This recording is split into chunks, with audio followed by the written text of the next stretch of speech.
Alléluia. Alléluia. Que le Seigneur bénisse la chorale. Que le Seigneur vous bénisse spécialement ce jour. Que le Seigneur vous fortifie. Que le Seigneur élève vos cornes. Tout ce qui est décidé à ruiner vos vies, c'est déjà ruiné ce matin. Tout ce qui s'élève contre l'évangile de Jésus-Christ de Nazareth, c'est déjà démoli. C'est démoli. Tout ce qui se dresse dans ce pays, cette nation, contre l'évangile de Jésus-Christ, c'est anéanti. Anéanti. Nous réclamons l'activation du verdict de la croix de Golgotha contre eux.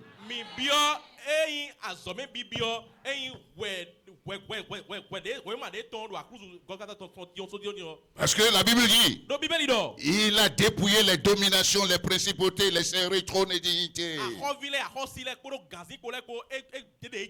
Les a livrés publiquement spectacle en triomphant d'elle par la croix. C'est pourquoi tout prince, princesse qui opère dans ces obédiences contre l'évangile du Christ soit démoli, soit démoli, soit démoli, soit dispersé. Les hôtels où ils s'assemblent contre l'église du Christ, explosez maintenant. Explosez maintenant. Explosez au nom puissant de Jésus. Asseyez-vous comme des princes et princesses.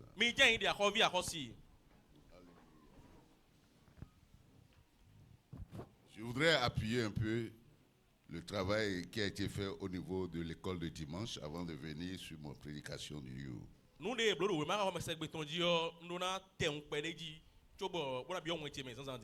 Vous savez, la grave erreur de l'église aujourd'hui, des églises de dénomination évangélique ou protestantes aujourd'hui, ce ne sont pas toutes les dénominations. C'est que les gens n'arrivent pas à distinguer l'ancienne alliance de la nouvelle alliance. C'est gravissime. De sorte que dans les pratiques, dans les enseignements, on voit un mélange et qui affaiblit le témoignage du chrétien. Et que ça fait que même ton témoignage s'est affaibli. Ce qu'on doit voir dans ta vie comme fruit de l'esprit et comme don de l'esprit, cela est toujours affaibli. Et c'est gravissime. Les gens lisent la Bible à partir de l'Ancien Testament. Et ils évoluent, rentrent dans le Nouveau Testament. Mais ils n'arrivent pas à savoir qu'il y a une différence entre disons une nuance entre l'Ancien Testament et la Nouvelle Alliance.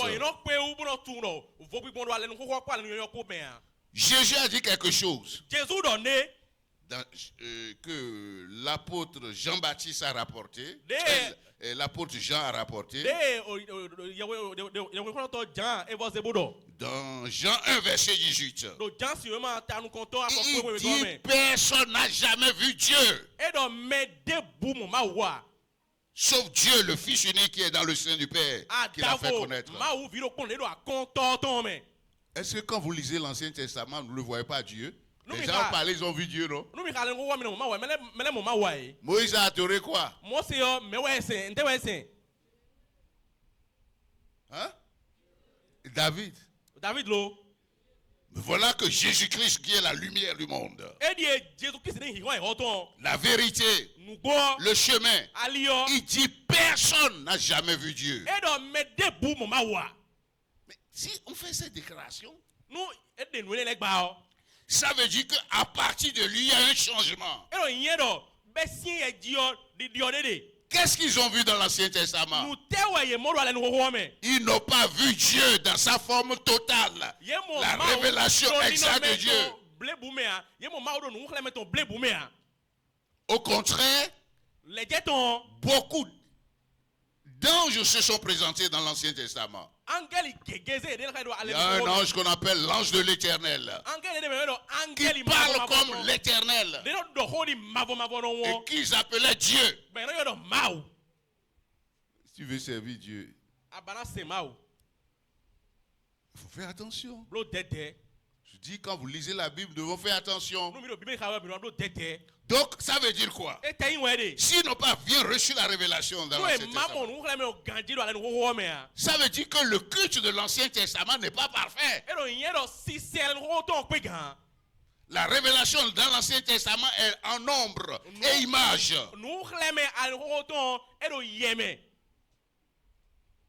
Dans l'Ancien Testament, vous connaissez la discussion que Jésus a eue avec la femme samaritaine. Qu'est-ce que vous rappelez? Vous rappelez? Je vais vous lire ça rapidement. Pour que nous comprenions la nuance exacte. Gloire à Dieu. La femme dit comment je dirais, à Jésus.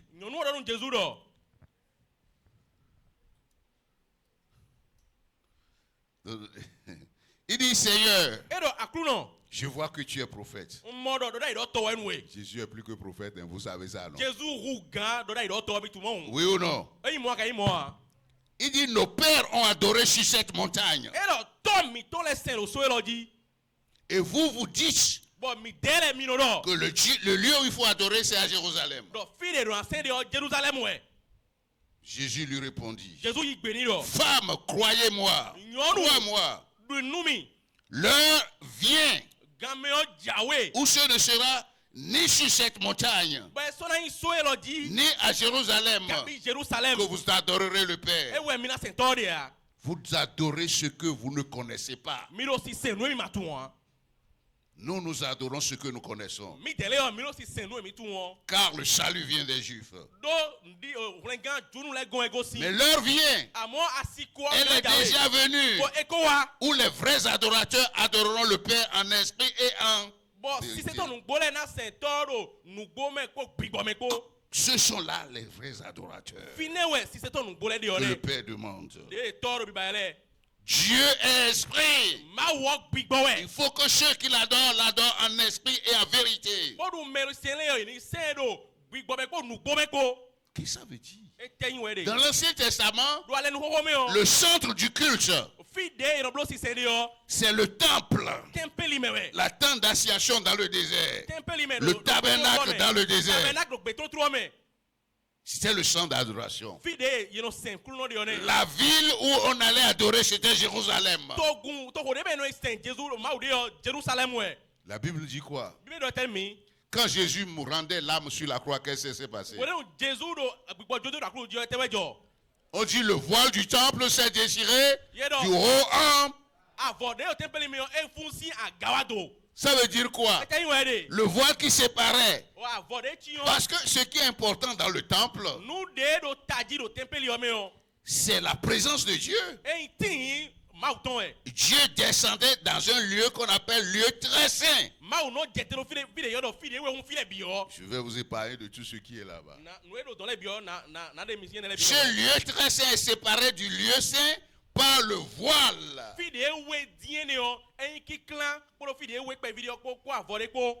Mais quand Jésus rendait l'âme, le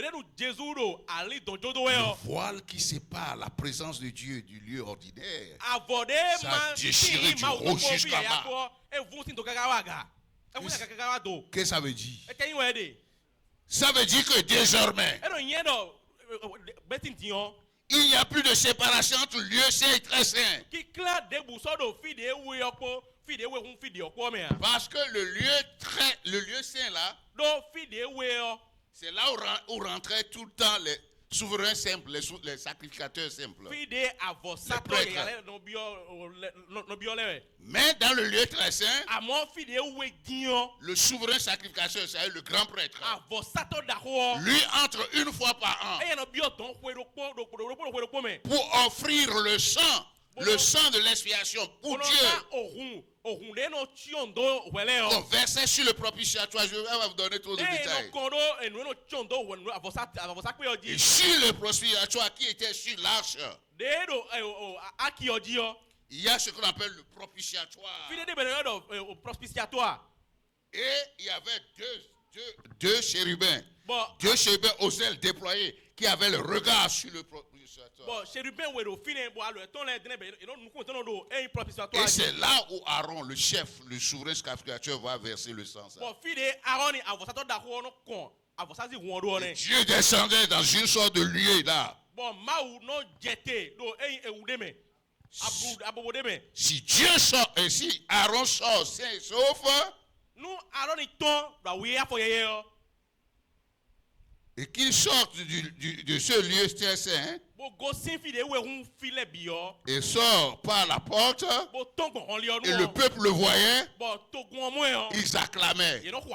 Ça veut dire quoi? Que le sacrifice a été accepté.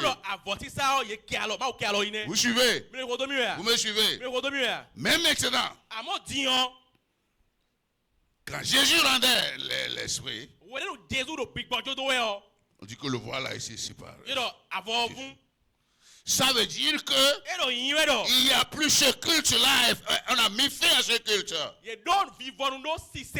Et nous aujourd'hui, qui croyons en Jésus-Christ, qui sommes-nous par rapport au service de sacrifice? On nous appelle des sacrificateurs de la nouvelle alliance. Tous ceux qui ont cru en Jésus sont sacrificateurs de quoi? De la nouvelle alliance. Qui sont les prêtres et sacrificateurs ici? C'est ça? Donc, il n'y a plus de lieu très saint séparé du lieu saint. Et j'ai tellement de versets là, je vais lire. Je vais seulement appuyer ce qu'ils ont dit. Je ne veux pas lire trop de ces versets-là. Ça veut dire quoi? Aujourd'hui, Hébreu 9 l'a dit. Et aujourd'hui, le problème est que aussi les gens n'arrivent pas à lire le livre de Hébreu. C'est là le problème. Les gens ne lisent pas, ils n'enseignent pas sur Hébreu. Le livre de Hébreu va, comment je dis, main à main avec le livre de Lévitique. C'est des livres qu'il fuit. C'est pourquoi il y a ce mélange encore jusqu'à ce jour. Donc, ça veut dire quoi? Aujourd'hui, tout le monde a accès pour aller devant Dieu en esprit.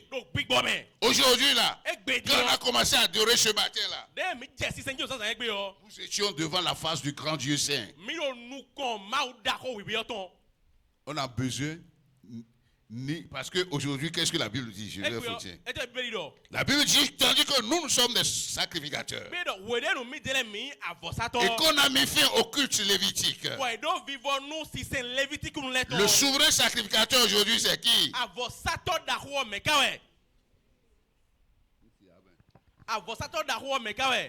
Hébreu 9 dit, il est entré lui dans le lieu très saint, c'est-à-dire le ciel même. Le ciel même, il a traversé les cieux. Et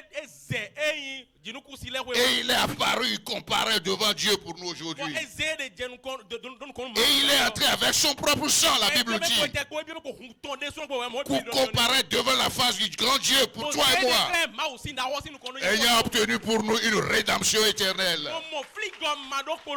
Une rédemption éternelle. Un salut éternel. Une perfection éternelle. Gloire à Dieu. Vous voyez ce que Hébreu 10 dit? On aurait pu arrêter là, mais je donne d'abord les fondements pour dire les conséquences. Regardez, vous connaissez ça, vous allez noter, vous allez lire après. Hébreu 10, 19 à 22. Ou bien 23 si vous voulez. Il dit ainsi donc. Donc ce que nous venons de dire. Ainsi donc. Frère, puisque nous avons au moyen du sang de Jésus une libre entrée dans le sanctuaire. Vous suivez? Il ne s'agit pas d'un sanctuaire terrestre. C'est-à-dire un temple. Ou bien sur un hôtel. Parce que vous allez voir dans les dénominations, ils ont encore des hôtels aujourd'hui. Oui ou non, mes frères ici? Et on ne vient pas. C'est les Yahweh qui restent ici. Sur la terre, il n'y a plus de Yahweh. Nous sommes tous des sacrificateurs. Gloire à Dieu. Ce que nous faisons ici, c'est des fonctions, des rôles pour seulement aider, accompagner le peuple. Mais quand il s'agit de la sacrificature, nous sommes tous des sacrificateurs.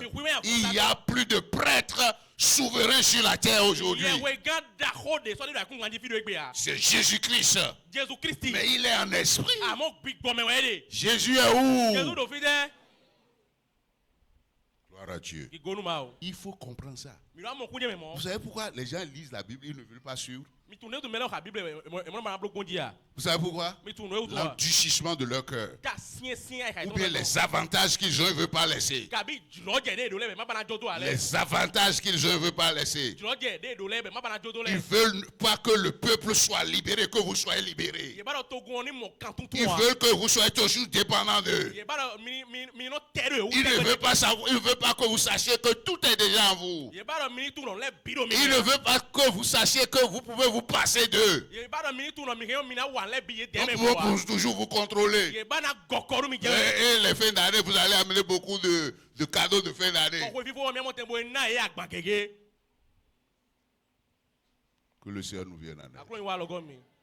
Donc, ce n'est ni sur cette montagne, ni dans ce pays-là. Il n'y a pas de pèlerinage à faire à Jérusalem. Là-bas, là, c'est du commerce on fait. On dit on voit la tombe de Jésus. Jésus est mort il y a combien de temps? Plus de 2000 ans. Qui connaît là où est la tombe de Jésus? Tu n'as pas besoin de faire science pour te dire déjà en ton bon sens que il n'y a pas de tombe là-bas. Vous faites encore des pèlerinages aujourd'hui à l'autre religion, eux, ils font des pèlerinages à un endroit, vous savez, non? Vous savez, ceux qui font aussi des robes blanches là, ils vont faire des pèlerinages au bord de la mer. Jésus est venu nous libérer, nous autres. Est-ce que vous avez un endroit où vous allez faire des pèlerinages, où vous allez prier pour être exaucé?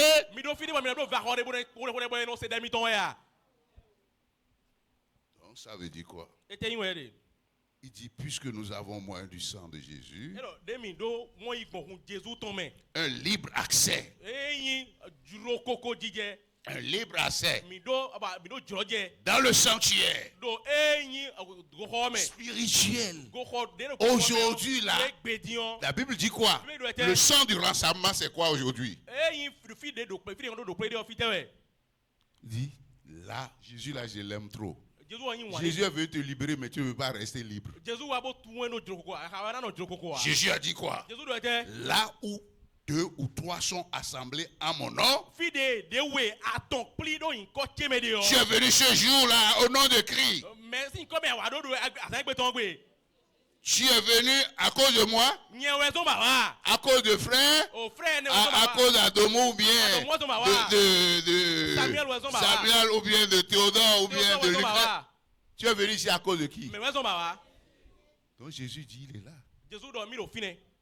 Allô? Allô? Allô? Bon. Quand on a commencé à chanter aujourd'hui là. Mon frère, Jésus n'a pas écouté ça. Gloire à Dieu. C'est là le lieu saint. L'Ancien Testament, c'est le temple qui est le centre. Parce que Dieu descendait là. Maintenant, je viens encore plus fort avec ce qu'ils ont dit.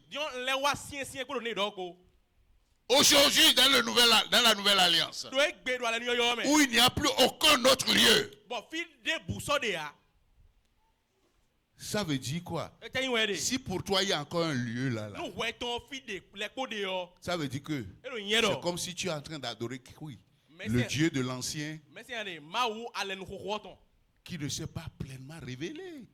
C'est l'ombre, le type. Jésus a dit quoi? Celui qui m'a vu a vu. Je vais vous aider. Je ne citais pas la prédication, mais là, je suis poussé vraiment comme ça. Bon, mais allons-y. Ça veut dire quoi? Où est le temple aujourd'hui? Où est le temple aujourd'hui? Si tu es le temple, lève-toi et dis Alléluia. Amen. Amen. Et tu es béni. Maintenant, il n'y a plus aucun autre temple où il faut aller voir. Qu'est-ce qui fait l'importance du temple? Je l'ai dit tout à l'heure, c'est quoi? La présence. Jésus-Christ est où aujourd'hui? Christ est en moi, espérant de la gloire. Colossiens 1, 27. Quand Jean lui vous l'a dit, dans Jean, 1 Jean 4, 4, il dit celui qui est en moi, celui qui est en vous est plus grand que celui qui est en lui. Amen. Amen. C'est pourquoi je vous ai mis. C'est pourquoi tu ne peux pas me prendre. Non, tu me vois, tu peux me prendre. À mon mieux, c'est mieux. Poids lourd, et des loups, gloire à Dieu. Je suis la montagne de Sion en Christ. Alléluia. Alléluia. Tu peux transporter Jésus. Mais c'est ça qu'il faut expliquer aux frères et sœurs pour qu'ils soient libérés. Parce que si tu sais que tu es le temple du Saint-Esprit, Jésus l'a dit dans Jean 2, détruisez ce temple, en 3 jours je vais rebâtir. Jean 4, c'est ce qu'il a dit. Si vous allez dans, je vais sauter un peu pour aller vite. Si vous allez dans Jean 14, qu'est-ce qu'il a dit? Il dit, je suis la vérité, je suis le chemin, je suis la vie. Philippe, je suis si longtemps avec toi, tu ne m'as pas connu? Tu ne sais pas que celui qui m'a vu a vu le Père? Jésus est l'image expresse de Dieu. Plus que ça. Ne sais-tu pas que je suis dans le Père et que le Père en moi? Dans Jean 8, qu'est-ce qu'il a dit? J'ai sauté. Il dit, avant qu'Abraham fût, je suis. Je suis. Le je suis qui s'est révélé à Moïse là-bas, je suis. Ça veut dire quoi? C'est lui l'Éternel. Gloire à Dieu. Alors, habite le corps humain. Ça, c'est la grande révélation. Dans l'Ancien Testament, est-ce que tu entends jamais parler de nouveau-né? Est-ce que dans l'Ancien Testament, tu as entendu que il y a la nouvelle création?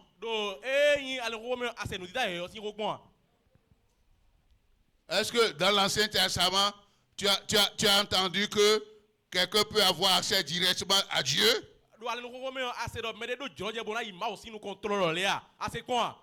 Il doit passer par les sacrificateurs et le souverain sacrificateur.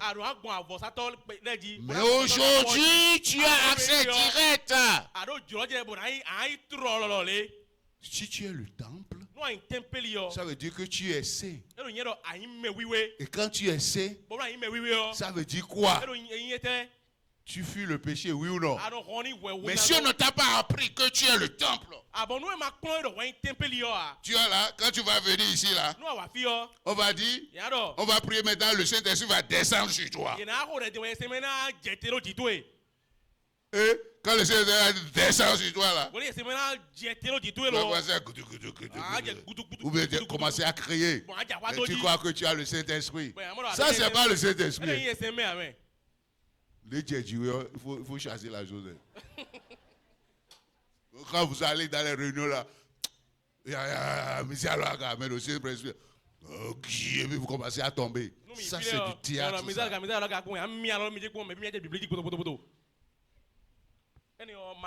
Maintenant, le problème quoi? Si tu te dis chrétien et que tu ne l'es pas, peut-être tu peux péricliter. Si tu dis chrétien et que tu ne l'es pas, tu peux péricliter. Non, non. Si tu te dis chrétien et que tu ne l'es pas vraiment, voilà.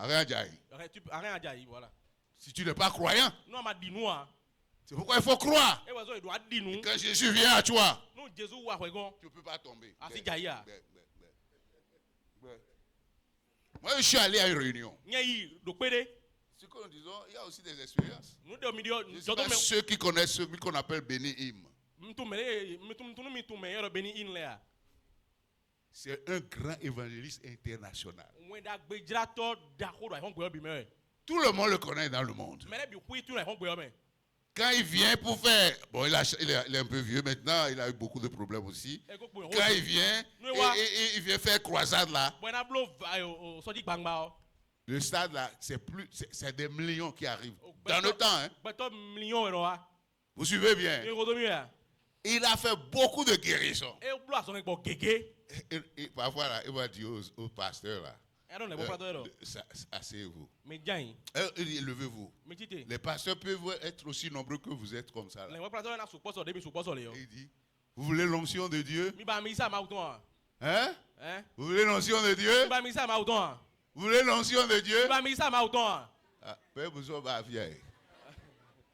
Les gens, les pasteurs là s'élèvent. Et il fait comme ça. Take it. Et il commence à tomber. Vous suivez? Hein? Ça, c'est des grandes questions. C'est ça que beaucoup de gens veulent suivre aujourd'hui dans nos églises. Il faut lire ce que c'est. Moi, je suis allé à une réunion. C'était en 1994. J'étais aux États-Unis. J'ai étudié là-bas étant étudiant. Et quand il a voulu, c'était même déjà dès le début de son ministère. Et il voulait faire quelque chose à Irvine, dans une ville en Californie. Je suis allé. Et ça, c'est dans un hôtel. Et on paye pour aller, vous voyez, non? Personne n'a dit ah. Maintenant là, moi, j'avais rencontré un couple ami là-bas. Et j'ai tenu la main de l'homme comme ça, j'ai tenu la main de la femme là. 1944, ça a combien d'années déjà? 32. 32 années. Gloire à Dieu. Et le gars, il vient. Il dit, take it. Le temps que je réalise là, le mari est tombé glou. La femme est tombée glou. Et toute la salle est glou.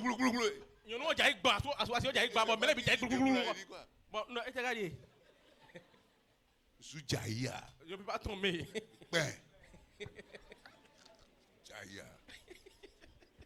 Vous qui voulez, il y a des frères, quand ils veulent savoir s'ils ont l'esprit, c'est là. Il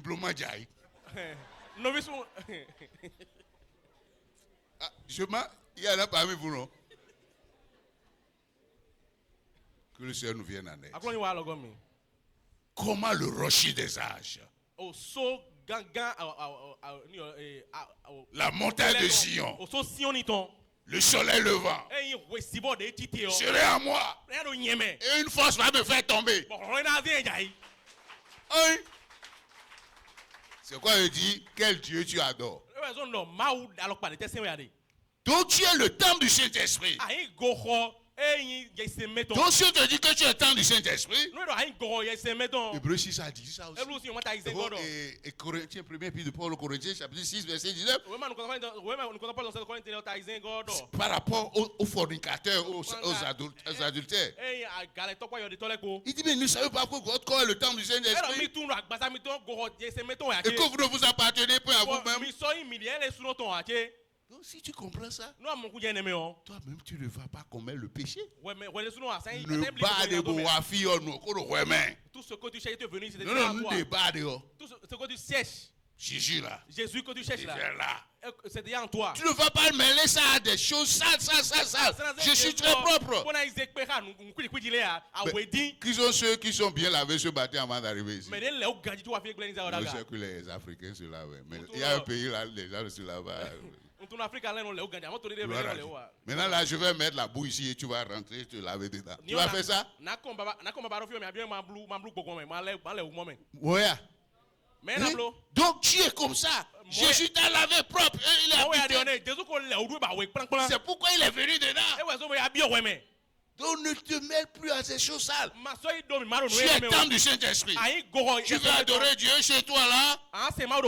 Commence à louer, adorer Dieu dans ton cœur. C'est la vraie adoration. Ça. Maintenant, on va te dire qu'il faut venir quelque part. Ici, là, c'est un lieu saint. C'est l'Ancien Testament. C'est la pratique des sectes pernicieuses. Vous connaissez ces sectes-là, non? Hein? J'appelle les noms. Hein? Maçonnerie. Les Rose-Croix. Ils ont les fantômes. Et c'est la nuit. Dans leur temple, ils ont toujours ça. Ils ont leur chambre là, personne ne rentre dedans. Voilà. Viens chez moi. J'ai la même chose chez toi. Je me lève au bord de mon lit, je suis dans mon sanctuaire, déjà à l'intérieur. Qui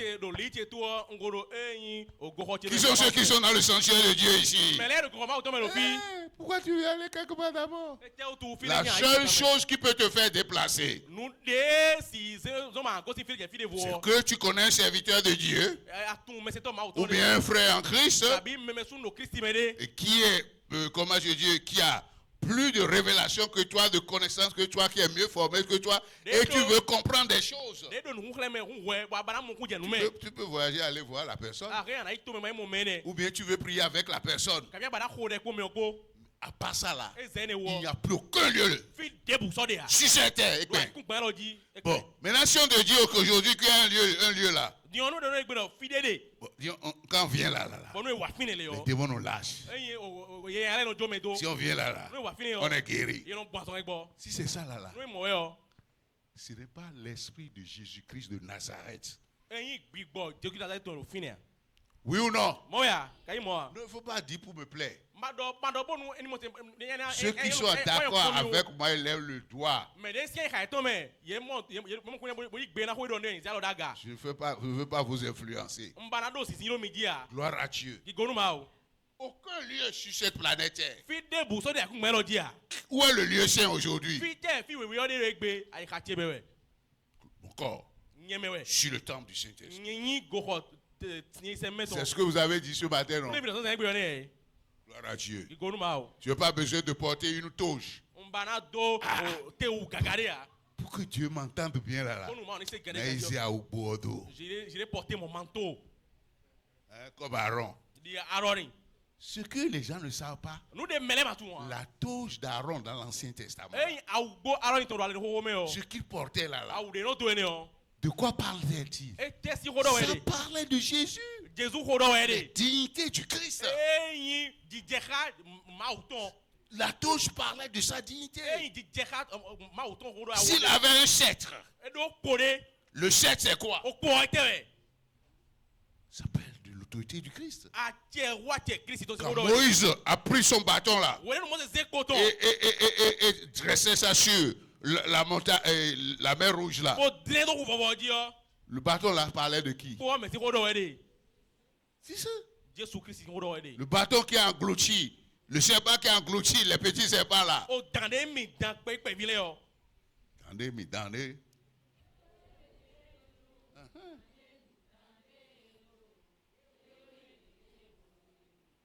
Donc, les serpenteaux de vos familles là, qui vous dérangent. Et qui vous suivent là. Aujourd'hui, Jésus les engloutit. Jésus les engloutit. Jésus au nom puissant de Jésus. C'est ça ce qu'on a reçu de Christ. Qui sont les souverains sacrificateurs ici? Donc, lève-toi. C'est toi. Secoue-toi. Je vois personne se secouer maintenant. Tu te lèves, tu te pèses en Jésus. Jésus est là. Je suis le temple du Saint-Esprit. Le Saint-Esprit est à moi. Le grand Dieu de l'univers à moi. Je n'ai pas besoin d'un endroit. Gloire à Dieu. Quand je dis au nom de Jésus là, j'apparais devant Dieu. Gloire à Dieu. Vous êtes bénis, vous êtes sanctifiés. Au nom puissant de Jésus. Un jour, on aura le temps. On va, je ne sais pas si j'aurai le temps, mais ça va être un samedi. Encore. Ou bien un jour férié. On va parler de la nuance entre l'Ancien Testament et le Nouveau Testament et les implications.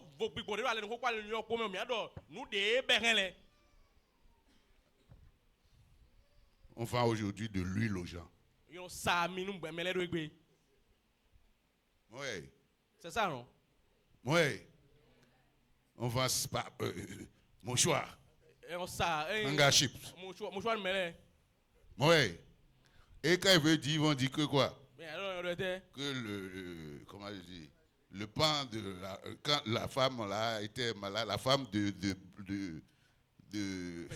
Père de sang là a touché le bord des vêtements de Jésus.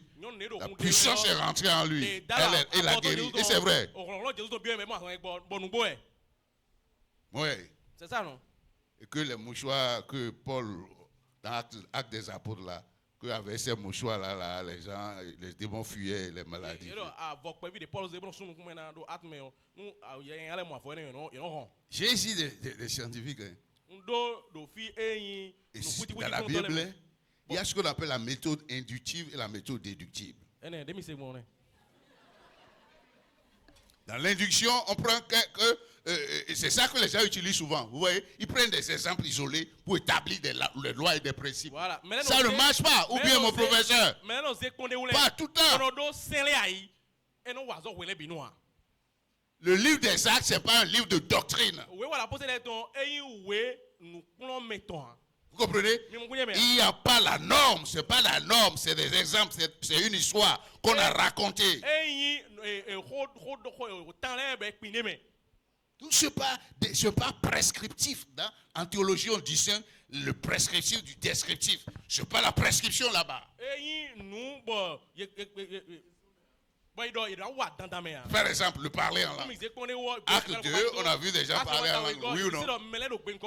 Mais c'est des choses qu'on a racontées dans le livre des Actes. On ne peut pas baser la doctrine sur ça. Si tu veux la doctrine du parler en langue, tu vas où?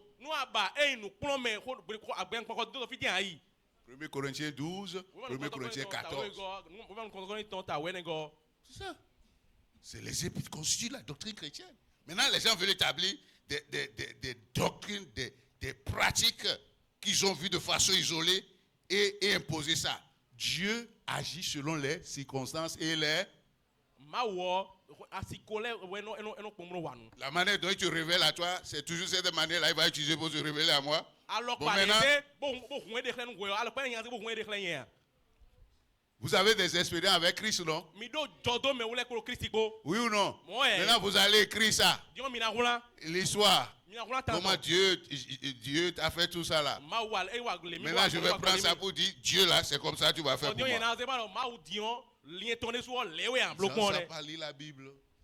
Ça n'a pas lu la Bible. Que le Seigneur nous vienne en aide. Amen. Amen.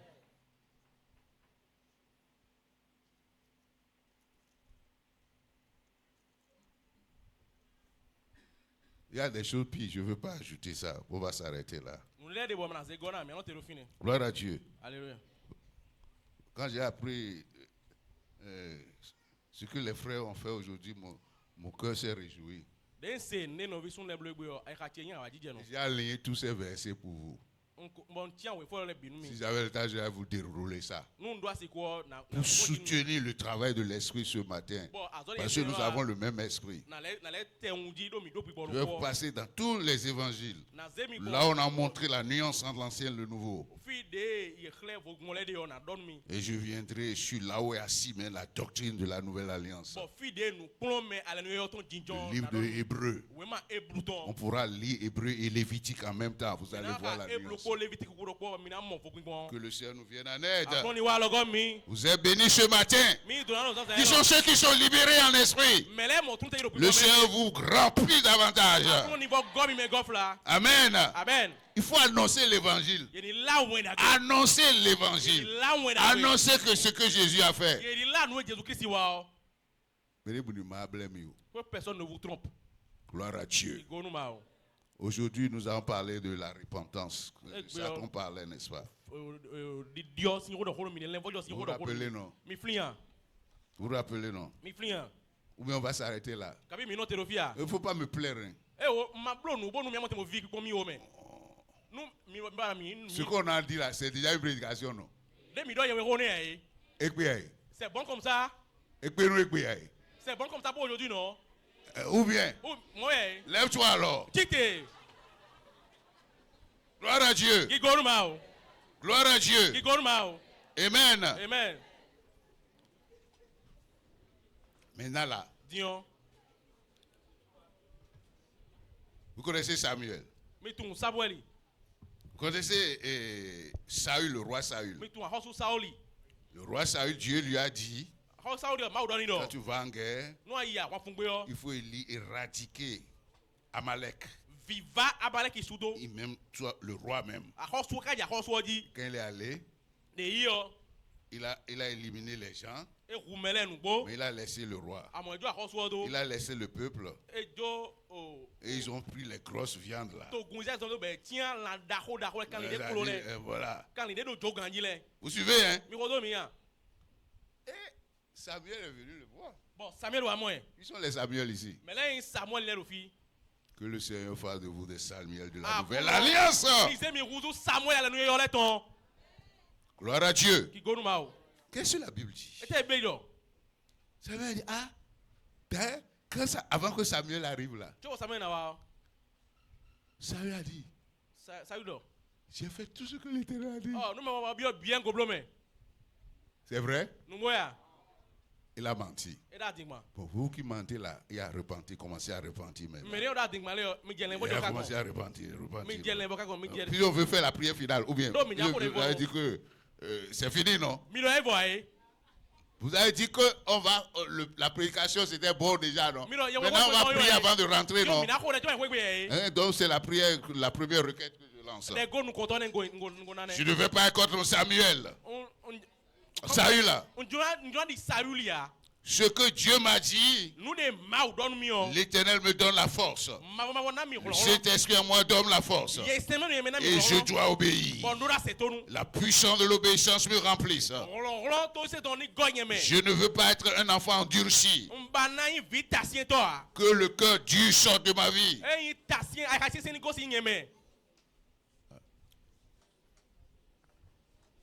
Ça, c'est très important. Seigneur, viens à notre secours.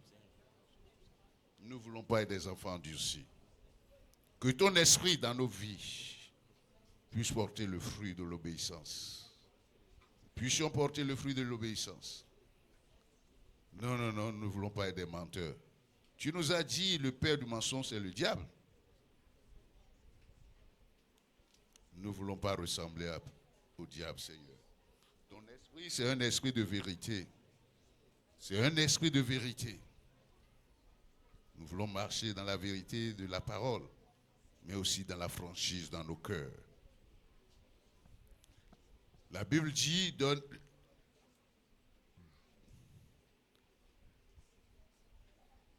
que chacun de vous parle en vérité à son prochain. Seigneur, entre les frères et sœurs, nous voulons que la vérité soit dans le cœur et soit professée. Nous te supplions, viens à notre secours ce matin. Au nom puissant de Jésus. Amen. Amen. Maintenant, Saül a fait aussi quelque chose qui est mauvais. Il voulait justifier son péché. Vous suivez ça? Il dit, ah non, c'est le peuple qui voulait les biens là et ils veulent prendre ça pour t'offrir ça en holocauste.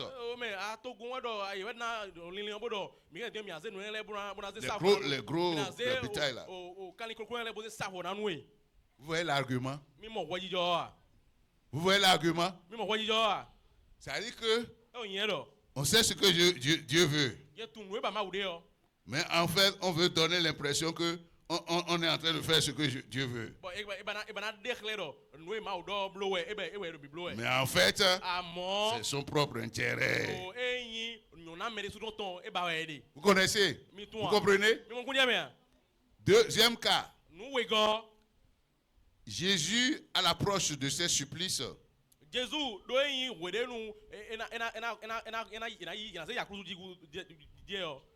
y avait une femme qui avait un parfum de grand prix. Vous savez comment elle a adoré Jésus? Ce qu'elle avait de précieux.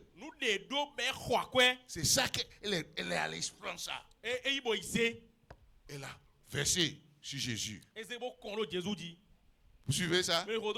Donc, nous n'allons pas faire une adoration qui ne nous coûte rien. Vous avez compris? Hein? Amen. Amen. Et vous savez ce qu'elle a fait? Si je prends une femme là, du haut jusqu'en bas là, où se situe sa gloire?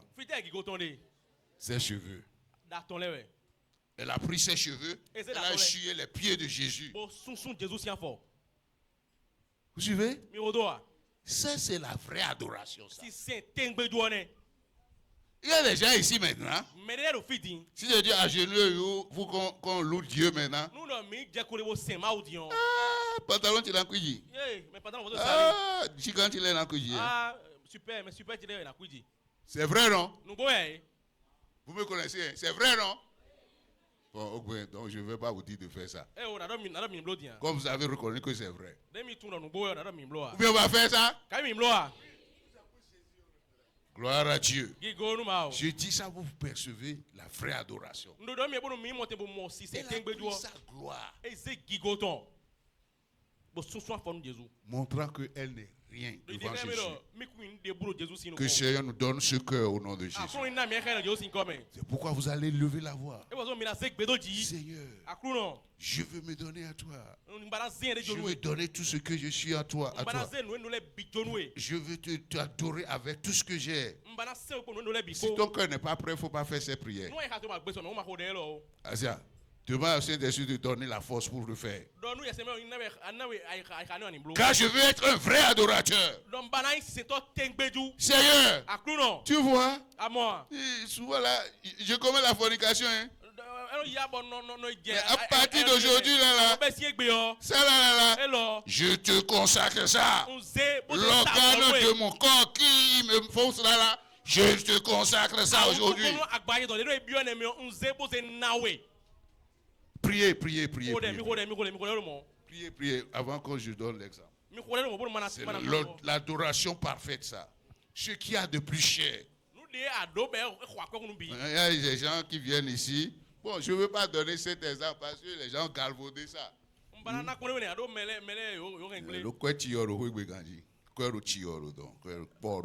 L'argent est plein à la maison. Ils viennent ici, ils vont donner 500 à Jésus. Ça, c'est la vraie adoration. Ce n'est pas l'adoration que nous avons vue de Marie là. Ce qui te fait mal, ce qui te coûte, qu'il faut consacrer à Christ. Quand vous dites de venir mercredi aux études bibliques là, c'est ton temps on veut. Que Jésus veut. Consacre ce temps à Jésus. En fait, Jésus n'a pas besoin de nous. Hein. Mais quand il nous dit de faire ça, c'est pour nous former. C'est pour nous forger. Pour que nous soyons semblables à lui. Parce que lui, il a offert sa vie à Dieu le Père en adoration. Cet esprit ce matin souffle ce vent dans nos cœurs. Change nos cœurs. Que nous sachions, pour que nous sachions que c'est toi qui es tout. C'est toi qui nous as créés. Nous t'appartenons. Nous sommes ta propriété. Tout ce que nous avons vient de toi.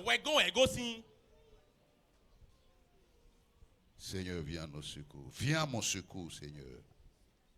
Que je consacre toute ma vie. Par la puissance de ton Esprit Saint. C'est là la vraie adoration que tu cherches, Seigneur. Je me répands, Seigneur grand Dieu, de la mauvaise adoration, de l'avarice, de la chair. Seigneur, viens à nos secours. Au nom de Jésus, nous avons prié. Et qu'est-ce qu'il a fait ça? Vous savez ce qu'il a fait? Ce qui s'est passé? Il y a un homme qu'on appelle Judas Iscariot. C'est lui qui gardait la caisse pour Jésus et les disciples. Et Jésus, comment il va faire ça? Non. Mais ça, c'est trop cher, ce parfum-là. Mais on aurait pu vendre ça, non? Et il prend l'argent et donne aux pauvres, non? Vous suivez? Donc, on sait ce que Dieu veut.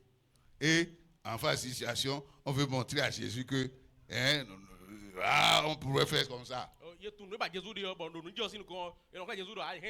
Oh, au fond, c'est son intérêt. La Bible a dit non. C'est pas parce qu'il a pitié. Il se met en peine pour les pauvres. Il sait que si on vend sa chair là et qu'on va amener l'argent là, c'est lui qui a la trousse. On va mettre ça dedans. Et il va voler, il va prendre dedans. C'est pourquoi il dit comme ça. La même chose que Saül disait. Seigneur, débarrasse mon cœur de la ruse. Sors-moi de l'avarice. Sors-moi de la cupidité. Ton esprit qui en moi prenne de l'ascendance dans ma vie. Afin que je marche dans la bonté, dans le renoncement, à l'image du Christ. Prions au nom de Jésus. Le poids de mammon sur ma vie soit brisé. Les semences de semences de mammon dans mon cœur soient déracinées. Que l'esprit de rébellion lâche ma vie.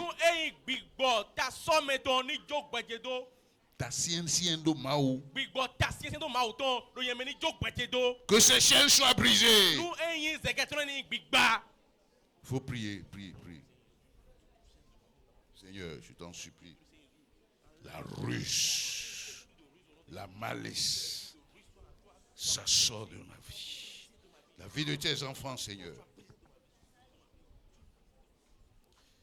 Seigneur, viens à nos secours. L'esprit de cupidité, ses racines soient déracinées. Je veux marcher, Seigneur grand Dieu, dans la bonté, dans l'amour, dans la patience. Au nom puissant de Jésus. Je veux être un vrai adorateur en esprit et en vérité. Ce sont là les adorateurs que Christ cherche. Je ne veux pas faire les choses pour paraître devant les gens. Mais c'est moi marcher dans ton plan, dans l'obéissance tous les jours de ma vie. Au nom puissant de Jésus, nous avons prié. Seigneur, je voudrais prier pour tes enfants ce jour et pour nous tous. Seigneur, tu as attiré notre attention sur la nuance entre l'Ancien Testament et la Nouvelle Alliance.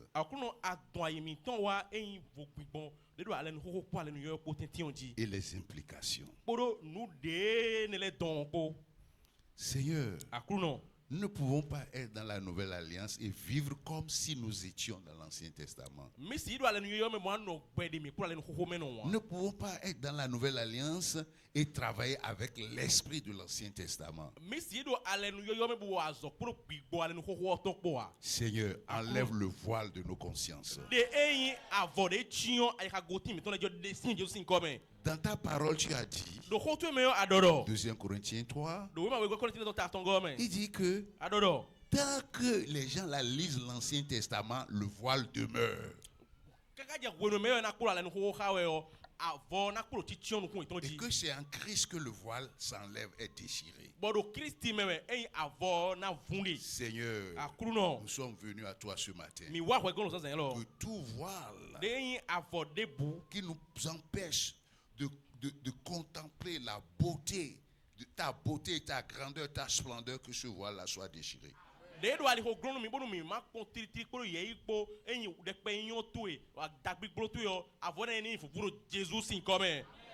Que Seigneur grand Dieu, ces pratiques religieuses, ces us et coutumes de l'Ancien Testament, et qui sont encore présents dans nos églises, dans nos dénominations, projette ta lumière dans nos cœurs, afin que nous nous en repentions au nom de Jésus. Tu as dit ce matin que c'est pour la liberté que tu nous as sauvés. Que par ton esprit Saint, nous vivions dans cette liberté au nom de Jésus. Et que nous ne retournions plus à ces pratiques qui n'ont servi à rien, à ceux de l'Ancien Testament.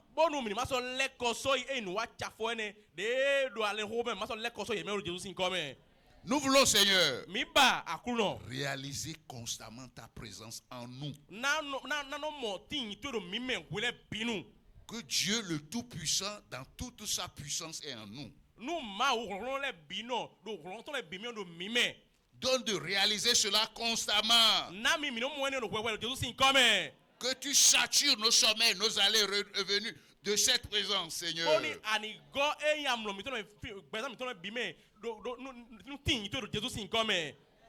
Seigneur, nous voulons vivre par la puissance de ton Esprit Saint. Que la puissance du Saint-Esprit, qui est la puissance de la résurrection, opère dans nos corps, nos âmes, nos esprits ce matin, spécialement au nom de Jésus.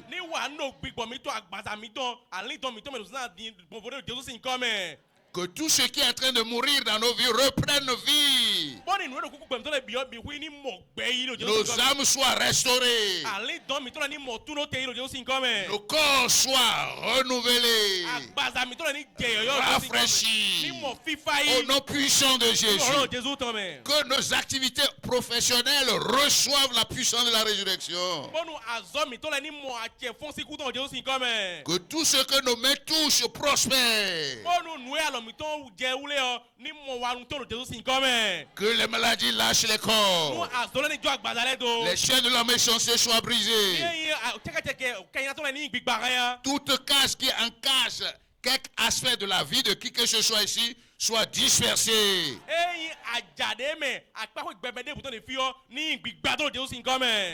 Que l'Esprit Saint nous remplisse de force. Que nous soyons revêtus de la puissance d'en haut. Seigneur, le sommet de la montagne que nous ne pouvons pas atteindre par nos propres forces, projette, nous propulse nous sur ce sommet au nom de Jésus. Le sommet de la gloire, le sommet de la force, le sommet de la réalisation, le sommet des percées, le sommet de la paix, de la joie, de l'excellence et de l'expertise. Au nom puissant de Jésus. Amen. Amen.